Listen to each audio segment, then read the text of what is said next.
رقم 1 إن أنت تقسّم المعلومة chunking.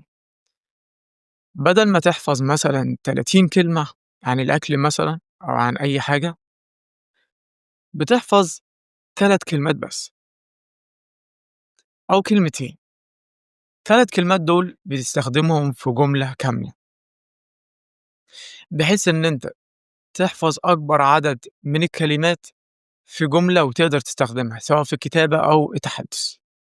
مثلًا لو قُلنا كلمات زي chicken، rice، إحنا مش هنحفظها كلمات منفصلة، لكن هنحفظها في جملة. مثلًا هاقول I ate chicken yesterday.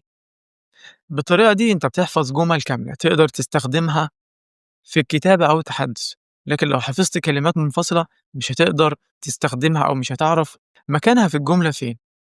لمّا تيجي تتكلم مش هتعرف تتكلم، يبقى عندك توتر لإن أنت عارف كلمات مش عارف جُمل، ولمّا تيجي تكتب برضه هتحس إن في حاجة غلط في الجملة. فالأحسن ليك إن أنت تقسّم المعلومة أو تذاكر بطريقة الchunking. العقل بيستوعب الجمل أكتر من الكلمات، بيقدر يستعمل الجمل أكتر من الكلمات.